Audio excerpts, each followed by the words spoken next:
नमस्कार दोस्तों, OCN network में आपका स्वागत है। मैं हूं ओमकार चौधरी। एक बड़ी पुरानी फ़िल्म थी, लता मंगेशकर की आवाज़ में उसमें एक सॉन्ग था, लाख छुपाओ छुप ना सकेगा राज हो कितना गहरा, दिल की बात बता देता है असली नकली चेहरा। लोग तो दिल को खुश रखने को क्या-क्या ढोंग रचाते हैं, भेष बदलकर इस दुनिया में बहरूप ये बन जाते हैं। मन दर्पण में मुखड़ा देखो, उतरा रंग सुनहरा, दिल की बात बता देता है असली नकली चेहरा। कब तक दिल की बात, दिल की पीड़ा, परेशानी, जज्बातों के उथल-पुथल को कोई छिपा सकता है? और कुछ-कुछ वैसा ही आलम देखने को मिला जब शरद पवार पहुंचे औरंगाबाद। औरंगाबाद यानी जिसका नाम इस्तीफा देने से पहले, सरकार जाने से पहले उद्धव ठाकरे मंत्रिमंडल ने संभाजीनगर रख दिया, उस्मानाबाद का नाम भी चेंज कर दिया।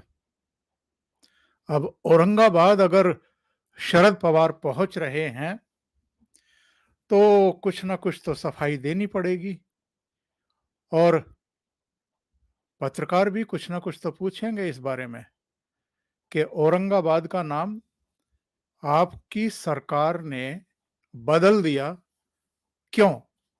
और वो भी जाने से ठीक पहले। तो शरद पवार ने क्या कहा? उन्होंने कहा कि जब ये नाम चेंज किया गया, उस समय तक तो मुझे जानकारी ही नहीं थी कि ऐसा फैसला लिया जाने वाला है। और फिर कहा कि मुझे इस बारे में बाद में पता चला। हमारे लोगों ने उस मीटिंग में, यानी कैबिनेट की मीटिंग में अपनी बात रखी थी। वो क्या बात रखी थी, ये भी वो नहीं बता पाए। शरद पवार जाने जाते हैं मौका परस्ती के लिए। एकनाथ शिंदे और उनके समर्थक विधायकों को नसीहत दे रहे थे। ये भी धमकी दे रहे थे कि जो उन्होंने किया है, यानी उद्धव ठाकरे के साथ जो किया है या एमवीए सरकार के साथ जो किया है, इसकी उनको बड़ी कीमत चुकानी पड़ेगी। पर वो शायद स्मृति दोष के शिकार हैं, वरना 1978 में वसंत दादा पाटिल के साथ उन्होंने खुद क्या किया था, कांग्रेस के साथ क्या किया था, और बाद में 98 में जब सोनिया गांधी के विदेशी मूल का मुद्दा बना करके उन्होंने पार्टी छोड़ी, ये संगमा, तारिक अनवर वगैरह के साथ में, उस समय क्या किया था, ये सब चीजें भूल गए। वसंत दादा पाटिल से बगावत करके, विश्वासघात करके ही अलग पार्टी बनाई और एक सरकार का गठन भी किया। बाद में इंदिरा गांधी जब 80 में लौट आई, तो उन्होंने इनका पतंग बना दिया। इनकी सरकार को जाना पड़ा और जिस सोनिया गांधी के विदेशी मूल को मुद्दा बना करके इन्होंने कांग्रेस पार्टी तोड़ी, अलग पार्टी बनाई, फिर उसी कांग्रेस से, उन्हीं सोनिया गांधी से हाथ मिला करके न केवल यहां महाराष्ट्र में सरकारें बनाते रहे या विपक्ष के फ्लोर पर भी रहे तो वहां कोऑर्डिनेट करते रहे, बल्कि केंद्र में भी सत्तारूढ़ रहे, उनकी पार्टी के साथ ही रहे, उनकी सरकार में शामिल रहे। इनका एक और बयान बड़ा इंटरेस्टिंग है।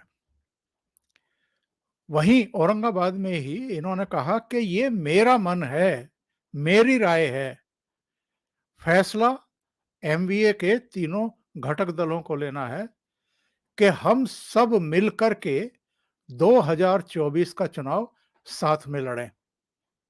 यानी विधानसभा का भी और लोकसभा का भी तीनों दल साथ में मिलकर के लड़ें, कांग्रेस, एनसीपी और शिवसेना।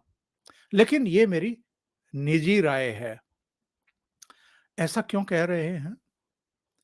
क्या अपने पर भरोसा नहीं है?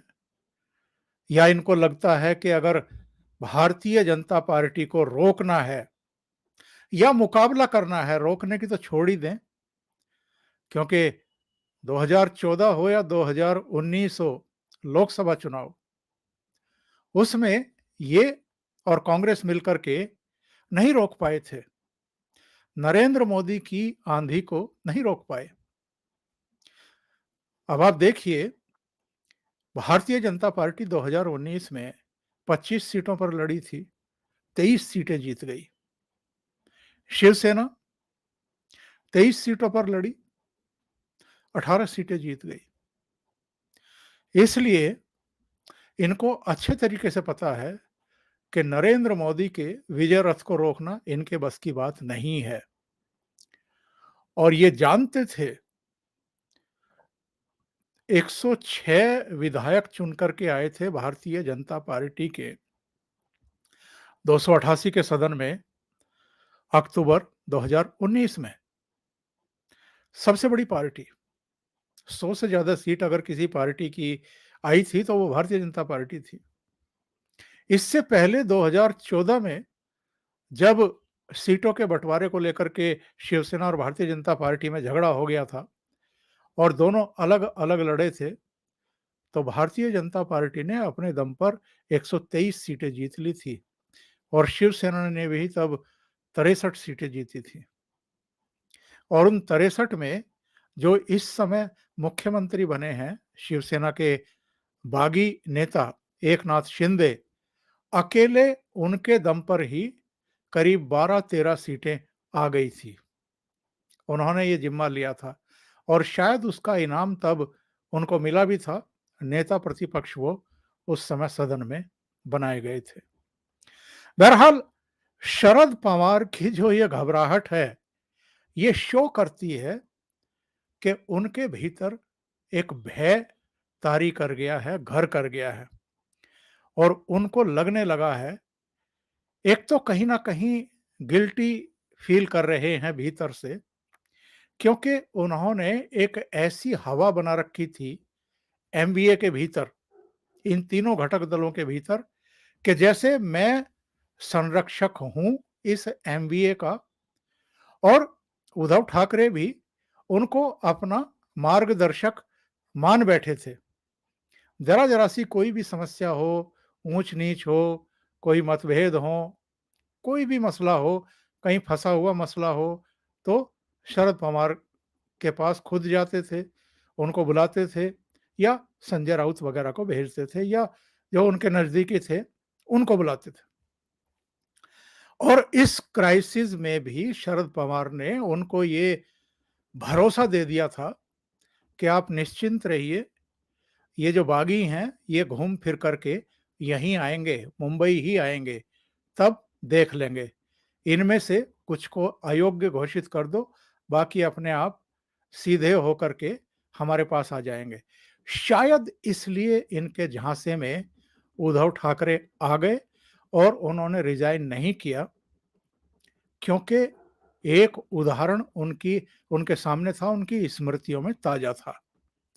2019 में जब शिवसेना ने भारतीय जनता पार्टी से गठबंधन लगभग तोड़ दिया, तोड़ा भी नहीं था, साथ भी नहीं थे, समर्थन देने को तैयार नहीं थे, सरकार में शामिल होने को तैयार नहीं थे।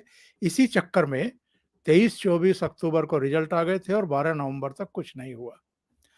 उसके बाद राष्ट्रपति शासन लगाना पड़ा, लेकिन देवेंद्र फडणवीस ने एज चीफ मिनिस्टर और अजित पवार ने एज डिप्टी चीफ मिनिस्टर शपथ ले ली थी और उस समय करीब-करीब 48 घंटे के भीतर शरद पवार ने पासा पलट दिया, बाजी पलट दी और एनसीपी के जितने विधायक जाने में अनजाने में अजित पवार के साथ चले गए थे, उन सबको वापस मुंबई बुलवा लिया।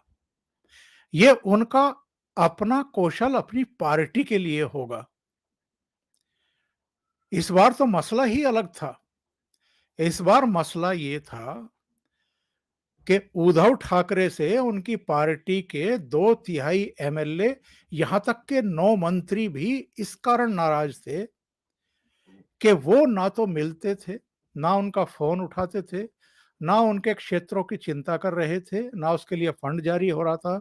और सबसे बड़ा संकट ये खड़ा हो गया था कि जिस हिंदुत्व के मुद्दे पर बाला साहब ठाकरे और बाद में शिवसेना चली, और जिस इस आइडियोलॉजी के चलते शिवसेना को ताकत मिलती रही, वो छोड़ करके उद्धव ठाकरे इन दो ऐसी पार्टियों के साथ चले गए जो हिंदुत्व विरोधी राजनीति करती आई हैं।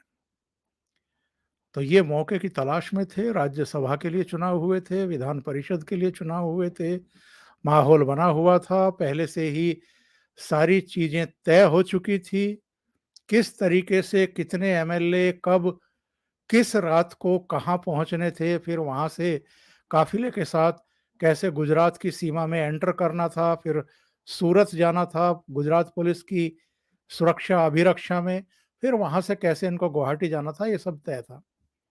और अब ये दबी छिपी बात है नहीं, खुल कर के सामने आ चुकी है। एकनाथ शिंदे खुद विधानसभा में खड़े होकर बता चुके हैं कि देवेंद्र फडणवीस इस पूरी कवायद के पीछे, पूरी रणनीति के पीछे खड़े हुए थे चट्टान की तरह। उन्होंने ही ये सब कराई थी। अब शरद पवार ने चूंकि गारंटी ले रखी थी कि ये सरकार बच जाएगी, सरकार वो बचा नहीं पाए, ना बच पाई। अब उनको शायद ये भरोसा नहीं था, उद्धव ठाकरे को भी भरोसा नहीं था कि एकनाथ शिंदे को मुख्यमंत्री बना दिया जाएगा। भारतीय जनता पार्टी ने ये बड़ा दांव खेल दिया, और एकनाथ शिंदे के मुख्यमंत्री बनने के बाद महाराष्ट्र में जो सामाजिक, राजनीतिक और दूसरे समीकरण इनके तहस नहस होकर के रह गए, और अगले चुनाव में उसका सीधे असर एनसीपी पर भी पड़ने वाला है और शिवसेना पर भी पड़ने वाला है।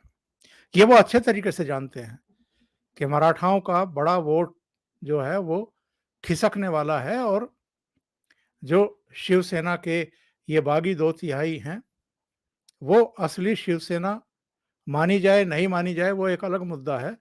लेकिन जिस तरह के बयान इस समय एकनाथ शिंदे के आ रहे हैं, उनसे बड़ा साफ है कि वो अब खुल कर के खेलने वाले हैं, जनता के हित से जुड़े हुए मुद्दों को हल करने वाले हैं। अलग अलग क्षेत्रों में उनको जाना शुरू कर दिया है उन्होंने। पुणे में सभा थी, ठाणे में वो होकर के आए हैं, अलग अलग क्षेत्रों के शिवसेना के कार्यकर्ता, पार्षद, दूसरे नेता उनसे मिल रहे हैं। शरद पवार को भी बहुत शिद्दत के साथ इस बात का एहसास है कि जो इस समय उनकी स्ट्रेंथ है वो बिखरने वाली है, टूटने वाली है। और जिस तरीके से आखिरी लम्हों में औरंगाबाद, उस्मानाबाद और एक और शहर के नाम चेंज किए गए हैं, अब फेस सेविंग के लिए शरद पवार चाहे जो बहाना करते रहें, हकीकत यही है कि पहले से ये सब चीजें तय हो रखी होंगी, और आखिरी समय पर उद्धव ठाकरे ने इनसे और कांग्रेस से ये कहा होगा कि 2.5 साल तक आपने जो चाहा मैंने वो किया है एज चीफ मिनिस्टर।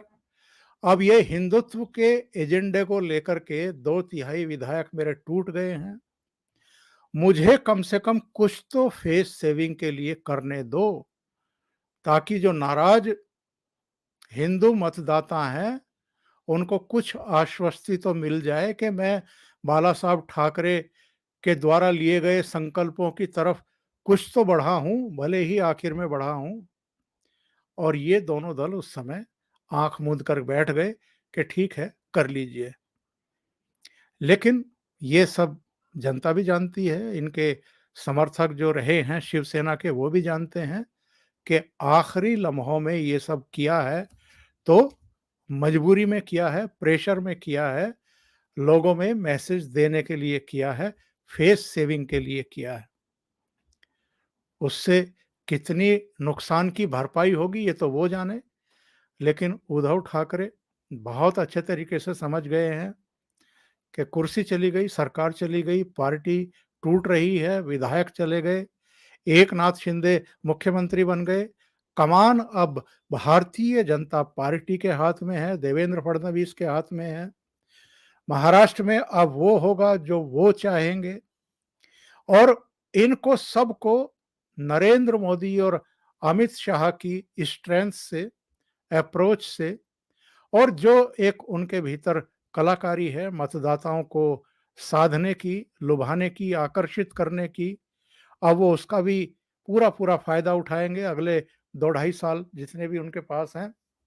तो ऐसे में अब उद्धव ठाकरे भी पूरी तरीके से सक्रिय दिखाई दे रहे हैं।